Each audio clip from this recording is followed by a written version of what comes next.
berani? Anggota perempuan yang benar dan orang punya istri yang terbukti kasus benar di soal TTS Polwan dengan kondisi saja atau penjara saja tidak PTDH.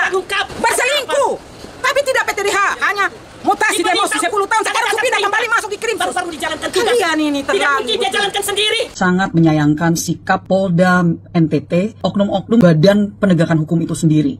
Friends, welcome to the Manuscript Papua YouTube channel. Selamat datang di channel YouTube Manuskrip Papua.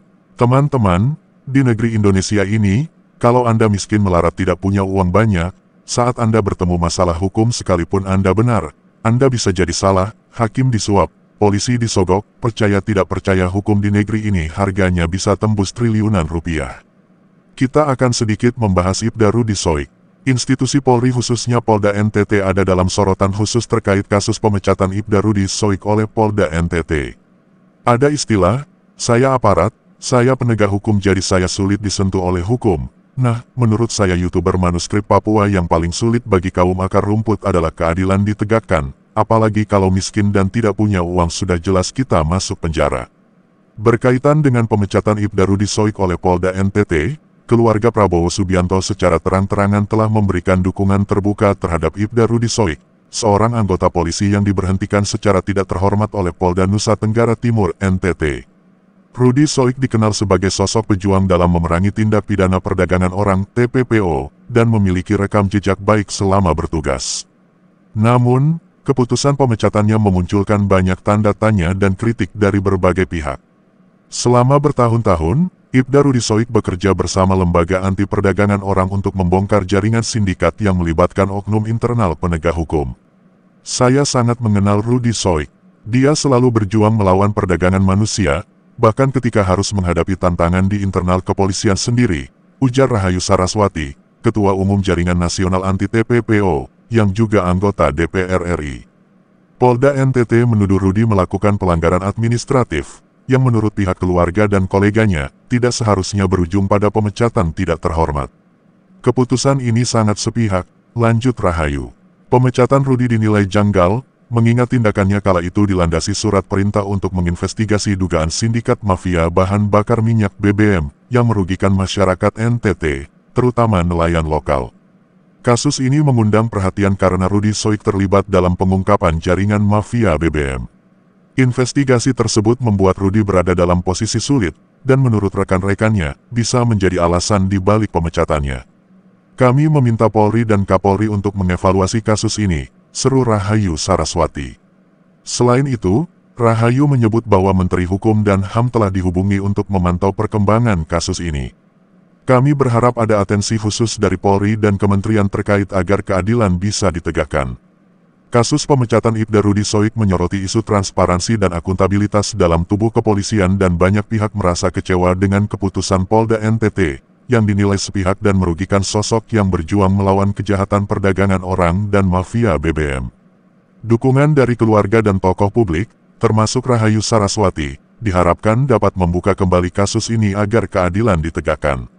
Salam hormat dari saya YouTuber Manuskrip Papua dan jangan lupa, kalau mau komentar tolong sopan. Manuskrip 2, 1. Ya, saya sebagai Ketua Umum dari Jaringan Nasional Anti Tindak Pidana Perdagangan Orang, mewakili lebih daripada 30 individu dan juga organisasi yang memang fokus untuk melawan perdagangan orang di Indonesia, sangat menyayangkan sikap yang telah diambil oleh Polda NTT, yang dimana mereka telah memutuskan untuk memberhentikan secara tidak terhormat salah satu anggota mereka yang terbaik. Kami mengetahui mengenal saudara Rudi Soik dengan sangat baik. Beliau adalah salah satu anggota kami yang memang selama bertahun-tahun melawan oknum-oknum perdagangan orang. Bahkan terkadang oknum-oknum yang ada di dalam badan penegakan hukum itu sendiri. Rekan-rekannya sayangnya. Dan dalam hal ini beliau sedang dituduh untuk melakukan sesuatu yang sebenarnya sangat ringan administratif, ya, melakukan bukan pelanggaran hukum dalam hal ini, tetapi diputuskan dengan secara sepihak oleh Polda NTT, di mana beliau diberhentikan secara tidak terhormat. Kami bagian dari Jaringan Nasional Anti TPPO sangat menyayangkan sikap ini, mengetahui bahwa tentunya mengingat bahwa beliau pada saat dituduhkan melakukan sesuatu yang bertolak belakang dengan keputusan mereka, sebenarnya memiliki surat perintah yang waktu itu memang beliau lakukan untuk mencoba mencari tahu oknum-oknum atau sindikat dari mafia BBM kali ini, bukan TPPO tetapi BBM yang terjadi di NTT, yang sangat merugikan masyarakat, terutama para nelayan yang ada di Nusa Tenggara Timur. Jadi dalam hal ini kami menanyakan, meminta untuk adanya perhatian khusus dari Kapolri, perhatian khusus dari Polri, dari Mabes Polri, dan tentunya berharap adanya evaluasi yang dilakukan. Mengingat bahwa sekali lagi Saudara Rudy Soik memiliki reputasi yang sangat baik, kami bekerja sama dengan beliau untuk melawan oknum-oknum perdagangan orang yang ada di NTT, dan tentunya banyak pihak yang bisa memberikan testimoni atau kesaksian atas karakter beliau. Jadi kami sangat menghimbau dari adanya pihak yang berwenang untuk evaluasi, dan sepertinya ini menjadi suatu hal yang jauh lebih besar karena bahwa beliau waktu itu sedang melakukan tugasnya, tetapi justru ini yang terjadi hanya karena beliau mencoba untuk mengungkapkan persoalan tentang mafia BBM yang ada di NTT.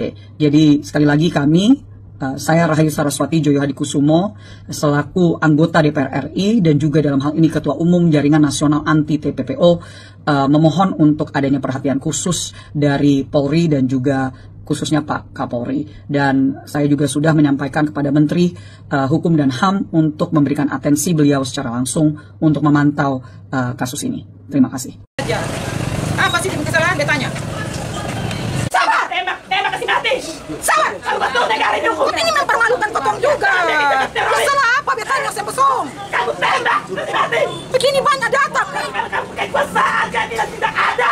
Anggota propaganda yang benar ada orang punya istri yang terbukti Keadilan seperti apa? Anggota lalu betul Buatlah transparan, Pak. Jadi bisa ini dengan cara kalau kosong. Hanya satu Tuhan.